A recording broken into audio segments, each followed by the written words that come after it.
नमस्कार दोस्तों, आप सभी का प्रतिज्ञा कोचिंग के यूट्यूब चैनल पर हार्दिक स्वागत, अभिनंदन। और पिछले क्लास में या वीडियो में आपने 1935 के प्रावधानों के बारे में डिटेल में पढ़ा था। अब हम उसके आगे बढ़ेंगे और आज की वीडियो में हम लोग चार टॉपिक्स को टच करेंगे। एक तो होगा अगस्त प्रस्ताव, दूसरा होगा व्यक्तिगत सत्याग्रह, तीसरा होगा क्रिप्स मिशन 1942, चौथा होगा वेवल योजना 1943 और शिमला समझौता 1945।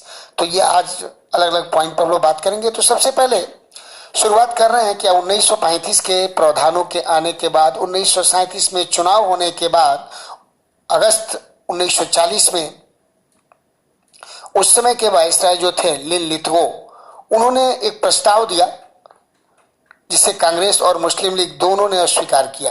क्यों प्रस्ताव दिया, इसको जानना बड़ा जरूरी है, क्योंकि आप सबको मालूम है कि 1939 से 1945 के बीच में द्वितीय विश्व युद्ध प्रारंभ हुआ था। और आप जान लीजिए, कोई भी युद्ध हो, बिना भारतीयों के सहयोग से लगता था कि इंग्लैंड इस युद्ध में बहुत बड़ा विजय या बहुत बड़ी लीड नहीं ले सकता है। तो तत्कालीन वायसराय ने एक प्रस्ताव दिया दोनों पक्षों को कि भाई ये हम लोग करते हैं, इस तरह से हो जाए। लेकिन उनके जो प्रस्ताव थे वो पहले ही लाइन में दोनों ही पक्षों ने अस्वीकार कर दिया, इसलिए ये फेमस नहीं हुआ। लेकिन ये परीक्षा में घुमाने के लिए क्वेश्चन बन जाता है कि अगस्त प्रस्ताव कब आया। तो देखो 1942 में भी एक प्रस्ताव आया था और उस प्रस्ताव पे बात करूंगा आगे, जो क्रिप्स मिशन के बाद हुआ, और अगस्त के महीने भी हुआ। लेकिन उसको हम अगस्त प्रस्ताव नहीं कहते। आपके परीक्षा में जब भी क्वेश्चन आएगा कि अगस्त प्रस्ताव कब आया, तो आप कहेंगे 1940 में। या किसने लाया, तो लॉर्ड लिन लिथगो ने। तो दोस्तों, ये अगस्त प्रस्ताव के बारे में बात हुआ। अब हमने दूसरी बात कर रहे थे कि व्यक्तिगत सत्याग्रह। अगस्त प्रस्ताव जब 1940 में अगस्त में आ गया, इसके बाद जब कांग्रेस और मुस्लिम लीग इसको अस्वीकार कर दी, तो कांग्रेस ने एक मीटिंग बुलाई और उस मीटिंग में ये तय हुआ। कहाँ मीटिंग बुलाई, तो पवनार आश्रम महाराष्ट्र में, जो कि पुणे के पास में है, पुणे में है।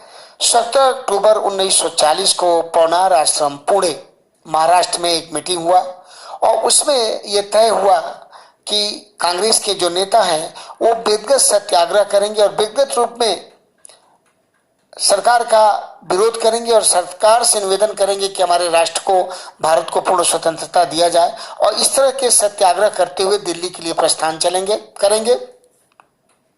और इसे प्रथम करने का श्रेय जाता है आचार्य विनोबा भावे को।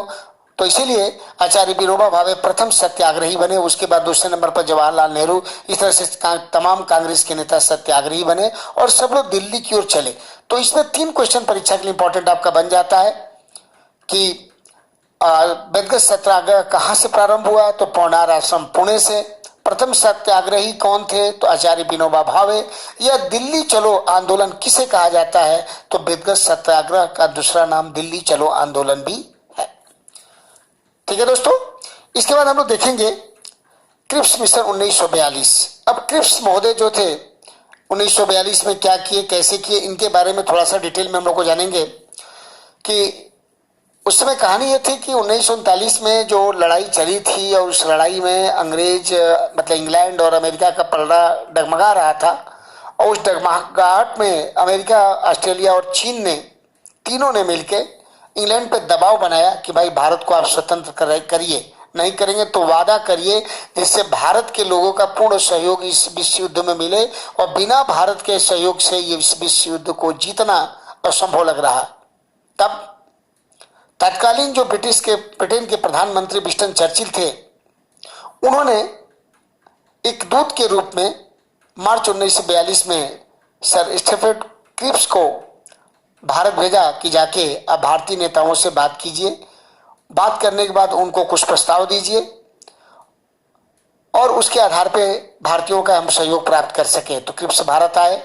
आने के बाद उन्होंने एक प्रस्ताव दिया कि भाई देखो, युद्ध में आप मेरा सहयोग करो। युद्ध होने के बाद नए संविधान की हम लोग रचना करेंगे और नए संविधान सभा का निर्वाचन होगा, जो संविधान सभा बैठ के संविधान का गठन करेगी। और उसके बाद आपको एक उपनिवेश का दर्जा दिया जाएगा। भारत एक इंग्लैंड के अधीन रहते हुए आपको स्वतंत्रता, मतलब सीमित स्वतंत्रता, उपनिवेश के रूप में काम करेंगे। क्रिप्स महोदय के इस प्रस्ताव को कांग्रेस ने बिल्कुल और मुस्लिम लीग दोनों ने ही अस्वीकार कर दिया, दोनों ने ही अस्वीकार कर दिया। और गांधी जी ने तो यहां तक इस प्रस्ताव के बारे में कहा कि भाई ये प्रस्ताव तो बाद की तिथि का चेक है, पोस्ट डेटेड चेक है। Why he called post dated cheque? क्यों उन्होंने कहा पोस्ट डेटेड चेक? क्योंकि ये तो बस भविष्य में जब लड़ाई जीत जाएंगे, वो खत्म होगी, उसके बाद आपका संविधान सभा का गठन होगा, उसके बाद जाके आपकी उपनिवेशिक सरकार बनेगी, पूर्ण स्वतंत्रता की बात ही नहीं है। तो that is just like post dated cheque. तो इसमें इस पॉइंट में भी जो क्रिप्स मिशन में परीक्षा के लिए जो इंपॉर्टेंट बनता है कि भाई क्रिप्स मिशन कब आया, तो मार्च 1942 में, अगस्त 1942 ने इसको मार्क करके रखिएगा। क्रिप्स मिशन या क्रिप्स मार्च 1942 में आए थे और उन्होंने अपना प्रस्ताव दिया कि संविधान सभा का गठन और उपनिवेशिक भारत दोनों ही युद्ध के बाद होगा, जिसको कांग्रेस और मुस्लिम लीग स्वीकार किया। और जो एक और परीक्षा का इंपॉर्टेंट पॉइंट बनता है कि पोस्ट डेटेड चेक किसने कहा या बाद की तिथि का चेक किसे क्या कहा गया, तो क्रिप्स के प्रस्ताव को कहा गया, इसने या किसने कहा, तो गांधी जी ने कहा। तो इस तरह से क्रिप्स मिशन के बारे में टू द पॉइंट इतनी मटेरियल आपके लिए बनती है। इसके बाद क्रिप्स महोदय के जाने के बाद ही अगस्त 1942 में हमारी क्रांति शुरू हो जाती है। और चूंकि वो हिस्ट्री का पार्ट है, वो संविधान का पार्ट नहीं है, इसलिए हम उसके बारे में ज़्यादा नहीं बोलेंगे, लेकिन इतना ही बताएंगे कि 1942 में 9 अगस्त को 8 अगस्त को एक मीटिंग हुई। उसके बारे में हम लोग डिटेल में बात अभी करते हैं। बेवल योजना के बारे में बात करके तब वहाँ आते हैं कि 1943 में बेवल महोदय भारत में वायसराय बन के आए। और चूंकि क्रिप्स मिशन असफल हो गया था, तो क्रिप्स मिशन के असफल होने के बाद ही तुरंत और बेवल के आने के पहले 14 जुलाई 1942 को बरदा में कांग्रेस ने अंग्रेजों भारत छोड़ो आंदोलन का प्रस्ताव दिया। आंदोलन का प्रस्ताव कहां दिया गया? बरदा में। कब दिया गया? 1942 में। तो ध्यान रखिएगा कि अगर कोई पीसीएस या आईएएस का तैयारी कर रहा हो, उसके लिए जरूर इस बात को ध्यान रखना पड़ेगा कि अंग्रेजों भारत छोड़ो जो आंदोलन था उसका प्रस्ताव कहां पे रखा गया, तो वर्धा में। वर्धा कहां है? गुजरात में। जबकि यह प्रस्ताव पारित कहां हुआ, तो ये प्रस्ताव 8 अगस्त 1942 को ग्वालियर टैंक मैदान, बंबई में एक मैदान है काफी बड़ा जिसका नाम है ग्वालियर टैंक मैदान, वहां पे ये प्रस्ताव पारित हुआ। तो प्रस्ताव दिया कहां गया? वर्धा में, जुलाई में, 14 जुलाई को। पास कब हुआ? 8 अगस्त को ग्वालियर टैंक मैदान बंबई में। तो एक और क्वेश्चन आता है कि उसकी अध्यक्षता किसने किया, तो मौलाना अबुल कलाम आजाद की अध्यक्षता में यह प्रस्ताव पारित हुआ। और उसी प्रस्ताव में या उसी मीटिंग में 8 अगस्त को गांधी जी ने एक नारा दिया कि अंग्रेजों भारत छोड़ो आंदोलन यह आखिरी अस्त्र है, करो या मरो, डू और डाई। भारत के लोगों, अगर आपको अपनी स्वतंत्रता चाहिए तो करो या मरो, डू और डाई। ये आखिरी मौका है, क्योंकि अंग्रेज इस समय विश्व युद्ध में फंसे हुए हैं बुरी तरह से। उन पे बहुत दबाव है कि भारतीयों का सहयोग लेके विश्व युद्ध जीता जाए, और इस दबाव में अगर हम लोग कुछ बड़ा कर जाते हैं तो अंग्रेज बाध्य हो जाएंगे और बाध्य होकर हमें स्वतंत्र कर देंगे। इसीलिए उसने नारा दिया गांधी जी ने कि करो या मरो। और इस आंदोलन को अगस्त क्रांति के नाम से जाना जाता है। वो अगस्त प्रस्ताव था, लिन लिथिगो ने 1940 में दिया, लेकिन अगस्त क्रांति किसको कहते हैं? 9 अगस्त 1942 को जो क्रांति स्टार्ट हुई थी, उस क्रांति को कहा जाता है अगस्त क्रांति।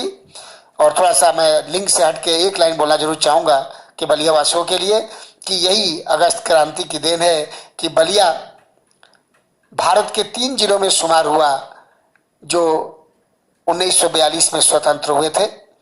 इतिहास पढ़ाऊंगा कभी तो उसमें डिटेल में बताऊंगा, संक्षेप में इतना ही जान लीजिए कि पश्चिम बंगाल का मिदनापुर, महाराष्ट्र का सतारा और उत्तर प्रदेश का बलिया, सिर्फ 3 जिले थे पूरे भारत में जो 1942 में स्वतंत्र हुए, और तीनों में सबसे ज्यादा 12 दिनों के लिए बलिया स्वतंत्र हुआ था। तो बलिया वासियों के लिए स्पेशली बधाई हो कि आप बहुत वीर हो, बलिदानी बलिया। आप लोग 1942 में 12 दिन स्वतंत्र है। तो पुनः मैं क्रिप्स मिशन के बारे में आपको क्वेश्चन बता दिया हूं ऑलरेडी। अब इसके आगे बढ़ते हैं। तो अब बेवल योजना के बारे में बात करूंगा जरूर कि बेवल जी 19 अक्टूबर 1943 में भारत के वायसराय बन के आए, और 4 जून 1944 को उन्होंने एक योजना प्रस्तुत किया, और उस योजना का नाम पड़ा बेवल योजना। अब उसके क्या प्रावधान है उसके बारे में बात कर लिया जाए। तो हम लोग बेवल योजना के प्रावधानों के बारे में बात करेंगे कि पहला उन्होंने प्रस्ताव ये कहा कि केंद्र में नई कार्यकारिणी परिषद का गठन किया जाए और इसमें हिंदू और मुसलमानों दोनों को बराबर किया जाए। इसमें दोनों को ही बराबर स्थान दिया जाए कि हर आदमी बराबर रहे, हर को संख्या बराबर हो। और आप जान सकते हो कि जहां बराबर की बात की जाएगी इसको कोई पसंद करेगा? I don't think so. मुझे नहीं लगता है कि कोई इसको पसंद करेगा। एक मिनट दोस्तों, थोड़ा सा मैं आपका समय लूंगा। ओके, तो हिंदू और मुसलमान दोनों सदस्यों की संख्या बराबर रखी जाए। और जैसे ये बात हुई वहीं पर ये फेलियर का पहला ही पॉइंट इस योजना को फेल करने के लिए काफी था। फिर भी दूसरा था कि कार्यकारिणी परिषद एक अंतरिम सरकार के समान होगी, मैंने बराबर लोग मिलकर देश को चलाएं। और तीसरा प्रस्ताव पॉइंट था कि द्वितीय विश्व युद्ध के उपरांत भारतीय स्वयं अपना संविधान बनाएंगे। चौथा पॉइंट था भारत छोड़ो आंदोलन के दौरान निरुद्ध नेताओं को रिहा किया जाएगा तथा शिमला में एक सर्वदलीय सम्मेलन बुलाया जाएगा। जो शिमला में सर्वदलीय सम्मेलन बुलाया जाए कि सभी दल मिलके भविष्य की नीति के बारे में, भविष्य में क्या करना है वो तय करें।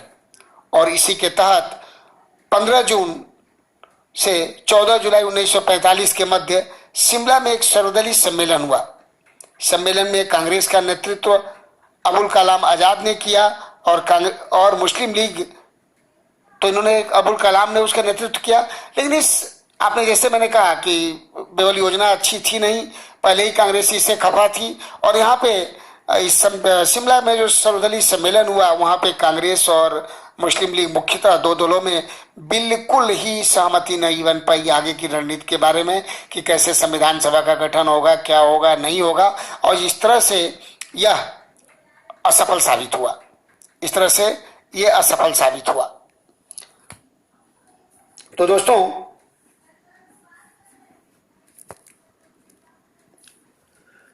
हमने चारों पॉइंट कवर कर दिया।